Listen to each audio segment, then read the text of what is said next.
Life on the farm at Seven Hills Estate is far from ordinary. We've had a calf. One of our 8 cows drops a calf, our first for the season. After leaving behind the hustle of city living, James and Michelle transformed their Sunshine Coast hinterland weekend getaway into a full-time home. That's beautiful. Look at that. Between battling droughts, fires and torrential rains, they dedicate their time to cultivating a syntropic food forest, restoring rainforests, revegetating the land, or simply unwinding with family and friends as the animals graze. This year marks a new chapter as they kick off their most ambitious project yet. The first stage of their eco-farm stay, featuring 3 cosy cabins and a barbecue kitchen that will offer a peaceful escape for visitors. But challenges are never far behind. Look at that. Oh. Will unpredictable weather, local regulations or budget issues get in the way of their dream launch? Join them on this journey through the highs and lows as they bring their boldest vision to life. And discover what it truly means to make life better on the farm. This is Seven Hills Estate.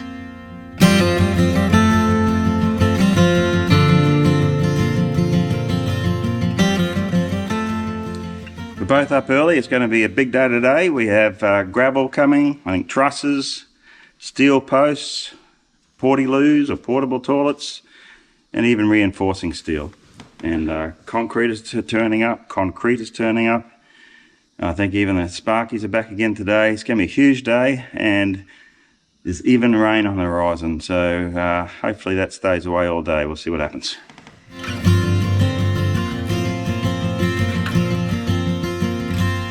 With the construction about to start, the weather isn't being helpful. Day one and of the construction, really, where all the teams are coming in, and you may be able to see behind me, it's starting to rain. I hope that's not a sign of things to come in this project. But a lovely cool morning nonetheless. To make matters worse, the groundwater is becoming a real problem.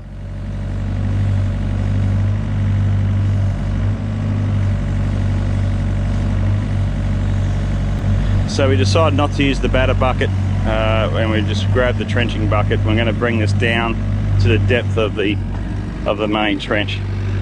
You probably can't see it, but here's a concrete pit in here. They're supposed to have a lid on it and be at ground level. So we've got to get that down, because today we're putting cables at the bottom of that trench. We really weren't expecting that.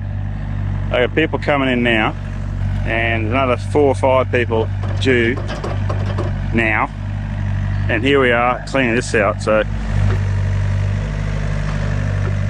we're chasing our tails before we even begin.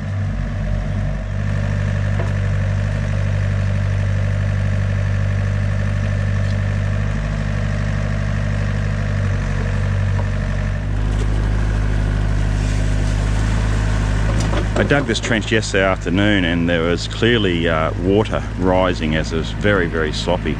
But I certainly wasn't expecting this much water to rise overnight and start flowing like this.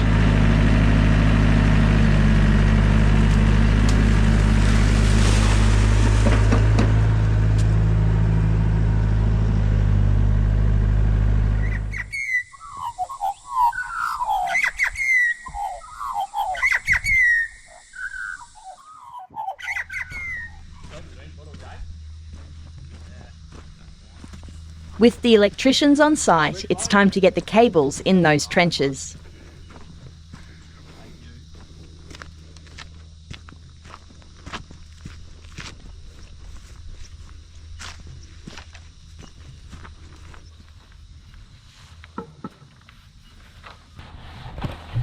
These trenches deep enough for you? Yeah, they're good. They're good. Deep enough so the plumbers can fly over the top of it.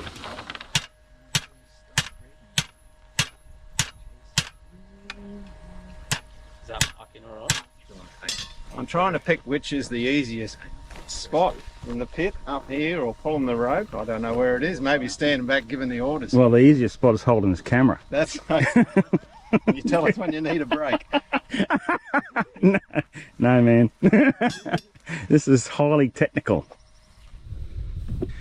This line will take electricity down to the barbecue kitchen, which really doesn't need as much power as the cabins. So we're able to drop the conduit size down to 65 millimeters.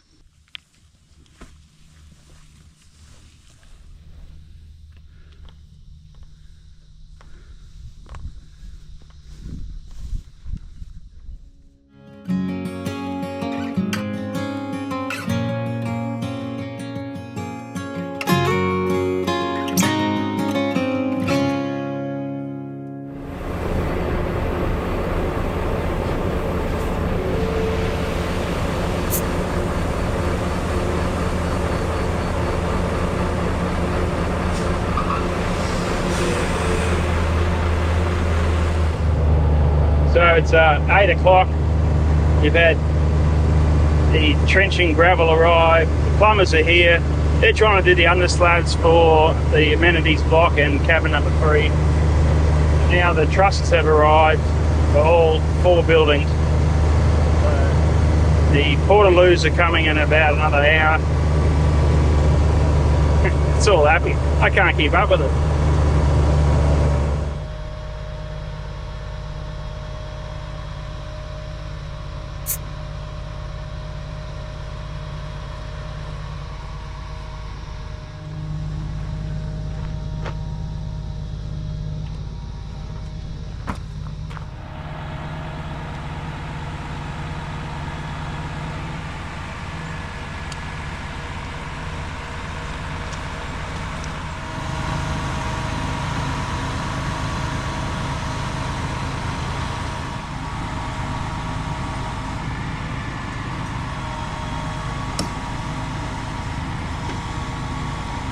Just unloaded all the steel posts for cabins 1 and 2. They're all together mixed up, so the builders or the apprentice or someone will have to go through and sort them out, but they're all going to be concrete in the ground.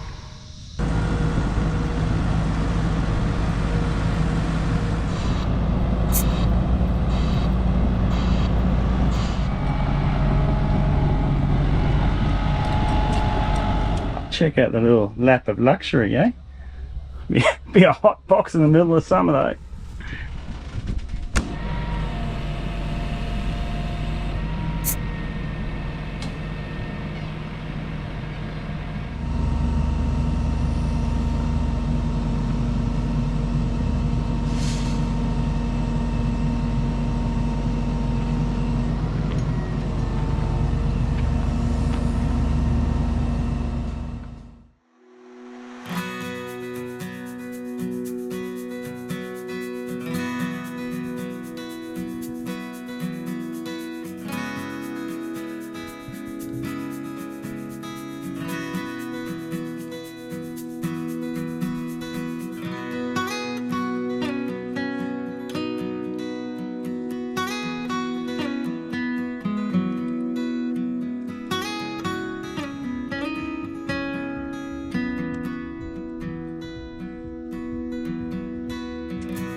So this young fella here is his son of a very good friend of mine. He's a apprentice plumber who he works for his dad, my friend, and so I've known him since he was born. I've just never really seen him in a work situation, so I have to say I'm really impressed. He really gives in and gives it a crack. Good hard worker.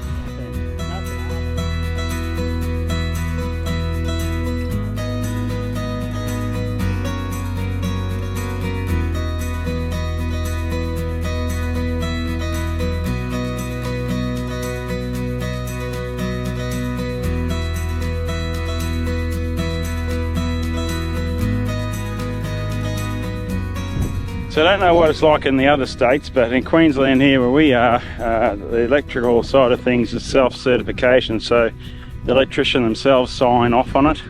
It's their license that is under threat, so they're going to make sure it's all spot on.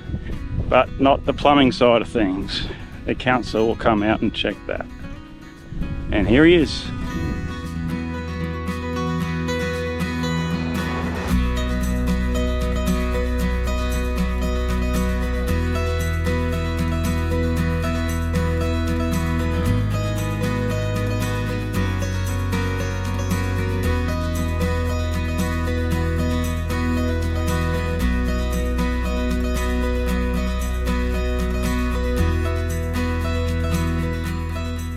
It's not all about hard labour. James and Michelle are also making decisions on the interior fixtures and finishes for the new builds. We had to select wall colours, floor coverings, bench tops, cabinets, splashbacks, basins, door styles, handles and so much more. And it wasn't just for one building, this was for all four. Our colour consultant was excellent. She really knew what colours and textures worked well together and was able to help us to create the perfect farmhouse country look that we were going for. Unless you want the flooring Wow. lighter. That's a stone, that's a reconstituted stone, but it kind of looks a bit more like the con. So that's when we were looking at that. And there's the flooring. Yeah. Cool. Floor, tiles, vanities, top, timber, BJ. Do you like this? Not a bruise. How's it going to be clean?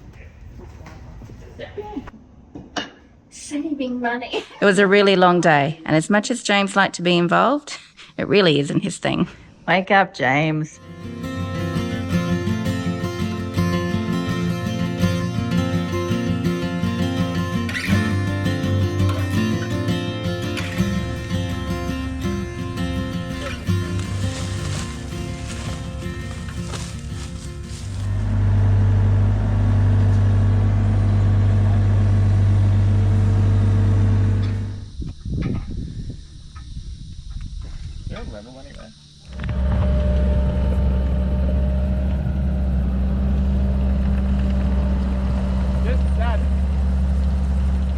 That's on the bottom, that one.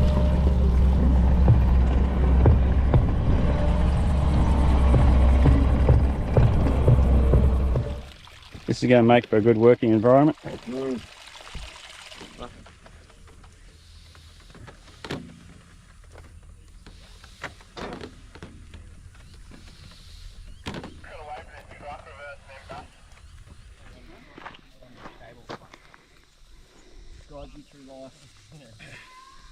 Every day, mate.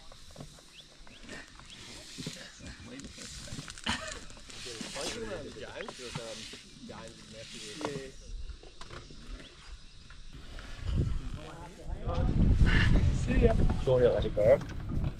Ah, yes. Dirty liar. All cables and conduit are installed to AS3000 standards. Righto, Bryce. So if you can come directly behind me, it'd be good. Maybe a rag, please. I want some lube. Everyone's got lube except me.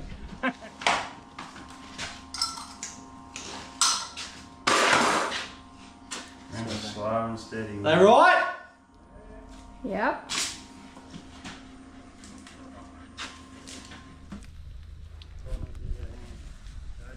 Feeding those cables into the power room is really challenging. It took several attempts, about an hour work for all of us, and I think about 2 containers of lubricant. Okay. He's saying he's on the curb. Is that, It's on the bench. stop or? Is that it? No, still go. Going back through the joins and yeah. Oh, how neat's that? Where'd he get it from? Spark Electrical.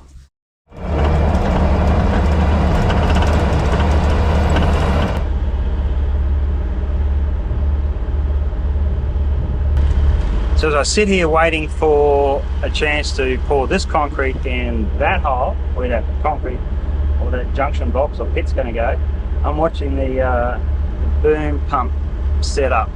So it's a big pump, for those of you who've never seen one, that will take the concrete out of the concrete truck back into this big pump, and with that big boom they'll be able to hang the concrete right over each of the individual holes to fill those posts, if you like, the post holes, with concrete.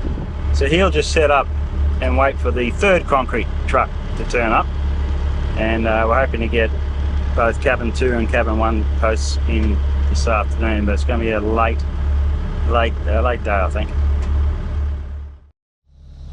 So here's the footings for the camp kitchen. This will be around the kitchen itself, plus the storeroom and the bathroom over there, the wheelchair accessible bathroom, and then the undercover parts out there. So hopefully, hopefully, I believe these footings are going to be poured today. They'd have to be, they wouldn't leave them open. Yeah, so all ready to roll.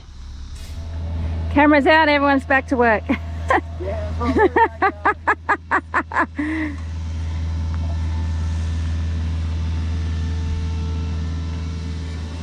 And concrete comes this afternoon. They're getting ready to put in the footings.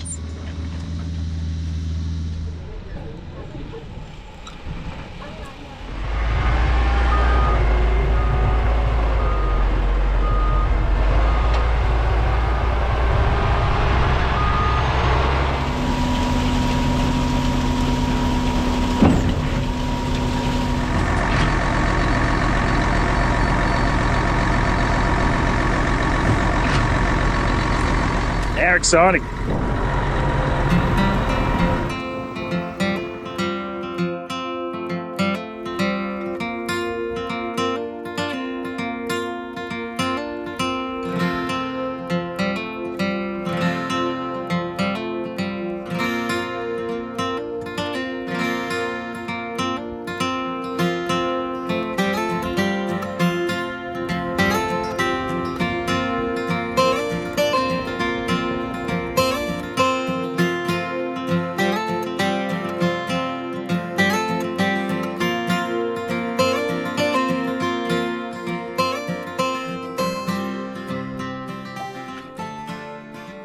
With the formwork finished, they're all set to pour the concrete.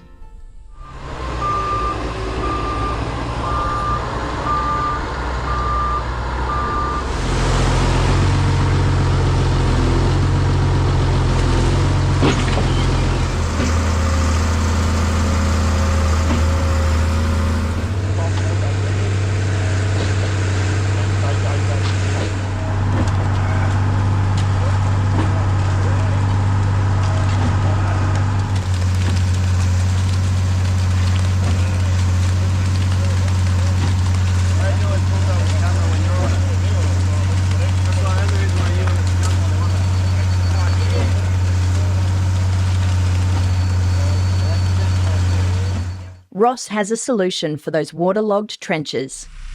Yeah, this is our electrical conduit coming through here. It was up there floating in water. We've pumped the water out. We've tied that conduit down to get our good cover. But because this is the causeway coming through with the culvert, the water just rushes through here. We're just going to encase that in concrete so we don't lose it in a big flood or whatever and our cable ends up down the road. So yeah, we're going to encase that in concrete and then backfill the top over it, dirt, and that should lock it all in place. Is that close enough? Yeah, start tipping. Come forward a bit. Whoa. Perfect. Good.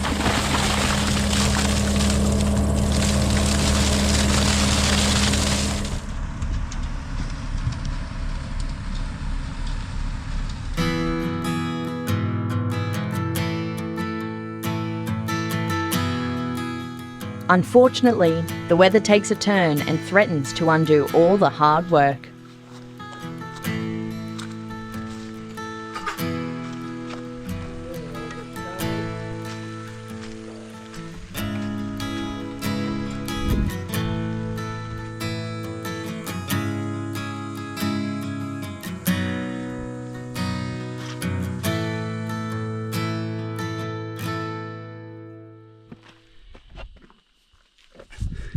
The day that these slabs were poured, we had 37 millimeters by the end of it, and they were battling to get it finished off. I don't know if you can see this, but it's just very, very powdery. So the builder hasn't been back here to check what the concreters were able to do on the day. I don't know what he'll do, because this cabin 3 is going to be tiled. So I don't know how they're going to prep this surface for tiles. It may be a chemical solution to prep it, or maybe a mechanical solution. Maybe they've got to grind it all back. I'm not sure. But either way, it's going to cause, well, it's created more work for us.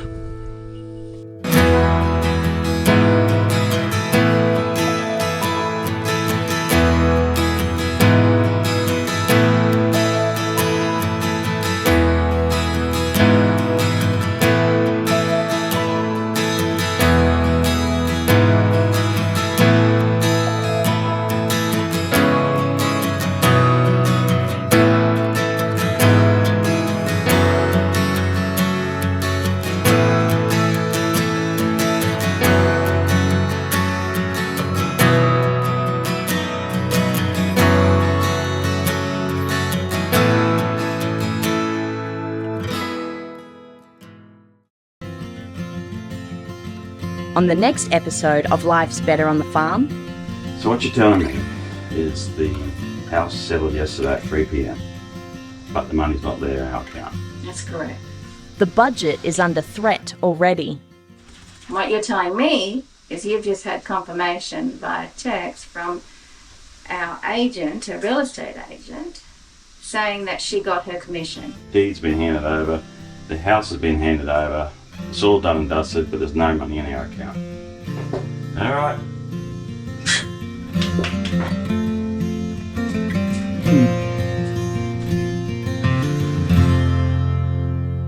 This is getting stressful.